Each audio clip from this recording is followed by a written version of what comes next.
Hi students, how are you doing? It's Abu Saad and you are watching Abu Saad classes. Today we gonna learn about two temporary subject, it and there. So let's get started. Students, use of it and there. आम तौर पर it का अर्थ यह और there का अर्थ वहाँ होता है, परंतु इट और देयर का प्रयोग सब्जेक्ट के ना होने पर परिचय शब्द के रूप में किया जाता है। जैसे यह बकरी है, वहाँ कोई रास्ता नहीं है। इन एग्जाम्पल्स में सब्जेक्ट नहीं है, इसलिए इट और देयर का प्रयोग परिचय शब्द के रूप में किया जाता है। तो आइए हम सीखते हैं स्टेप बाय स्टेप्स इनके रूल्स। तो देखते हैं सबसे पहला rule, use of it. It का प्रयोग किसी चीज़, नाउन या प्रोनाउन को महत्व देने के लिए भी किया जाता है। फॉर एग्ज़ाम्पल, यह मैं था जिसने तुम्हें उसके रिज़ल्ट के बारे में बताया। It was I who told you about his result. इस सेंटेंस में हम आई को इम्पोर्टेंस दे रहे हैं, सो इसका स्टार्ट हम इट से करेंगे। जैसे हम कहते हैं, मैं था जिसने आपकी जान बचाई। It was I who saved your life. अब देखते हैं यूज़ ऑफ इट का सेकंड स्टेप। इट का प्रयोग बाद में आने वाले वाक्य के भाग या वाक्य वंश के लिए किया जाता है। फॉर एग्ज़ाम्पल, इसकी संभावना है कि वो आ सकता है। यहाँ पर वो आ सकता है एक सेंटेंस है, लेकिन इसकी संभावना है ये सेंटेंस का एक पार्ट है। तो इसको सेंटेंस से जोड़ने के लिए हम इट का प्रयोग करते हैं। जैसे इट इज़ पॉसिबल, ये संभव है, दैट कि ही मे कम, वो आ सकता है। तो ये सेंटेंस उस पार्ट से मिलकर पूरा एक कंप्लीट मीनिंगफुल सेंटेंस बनता है। तो यहाँ पर हम इट का प्रयोग करते हैं। अब हम सीखते हैं यूज़ ऑफ इट का नेक्स्ट स्टेप। इट का प्रयोग समय, तारीख और मौसम के लिए किया जाता है। जैसे 3 बजे हैं, इट इज़ 3 o'clock, 4:30 बजे थे। इट वॉज 4:30, 1:15 बजा है। It is 1:15। अब हम सीखते हैं यूज़ ऑफ इट का नेक्स्ट स्टेप।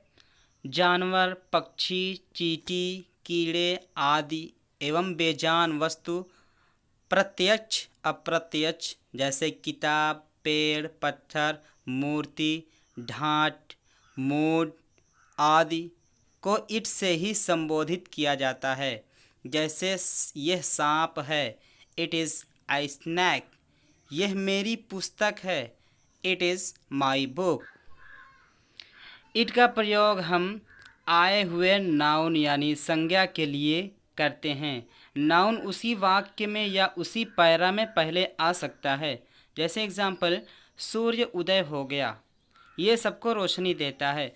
अब यहाँ पर सेंटेंस है सूर्य उदय हो गया, लेकिन सेकंड पार्ट है ये सबको रोशनी देता है।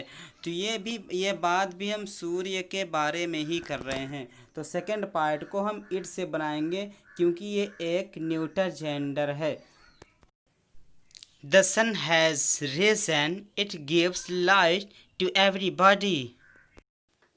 अब हम सीखते हैं यूज़ ऑफ इट का नेक्स्ट पार्ट। इट का प्रयोग अपने और दूसरों के बारे में बात करने के लिए किया जाता है। जैसे टेलीफोन उठाने पर आप बोलते हैं कौन हो, तो यहाँ पर हम कहेंगे हेलो, हो इज़ इट। दरवाज़ा खटखटाने की आवाज़ सुनने पर आप पूछते हैं कौन है, तो यहाँ पर आप बोलेंगे हो इज़ इट, यानी कौन हो।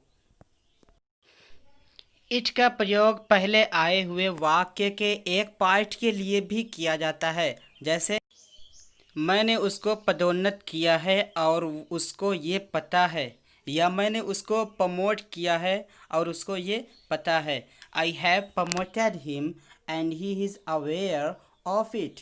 यहाँ पर जो अवेयर की बात कर रहे हैं वो कोई और चीज़ है, तो तो उसको दर्शाने के लिए हम इट का प्रयोग करते हैं।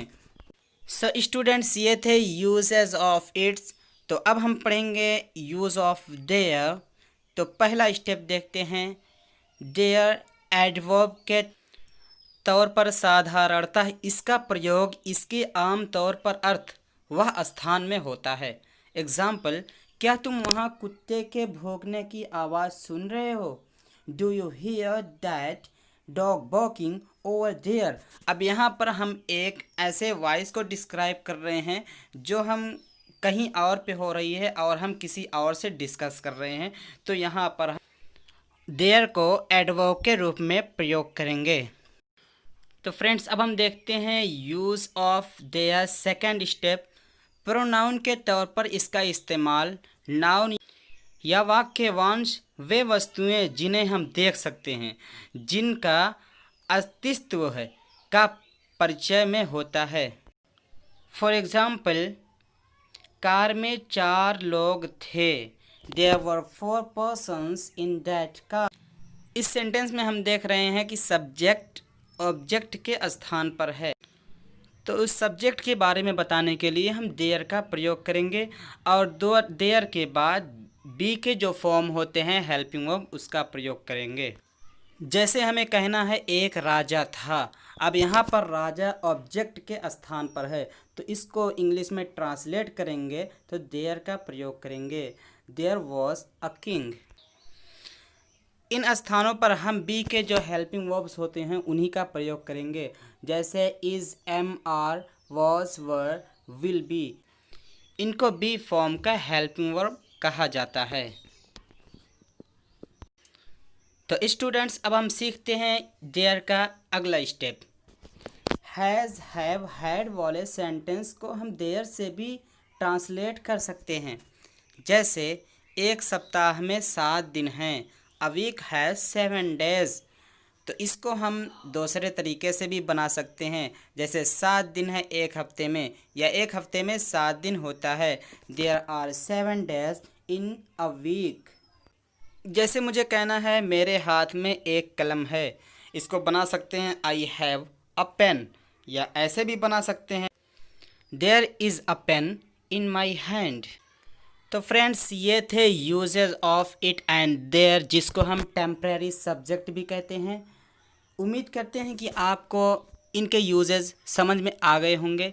फिर भी अगर आपको कुछ डाउट है तो आप हमें कमेंट बॉक्स में बता सकते हैं, या हमारा व्हाट्सएप नंबर डिस्क्रिप्शन में है, वहाँ से भी आप पूछ सकते हैं।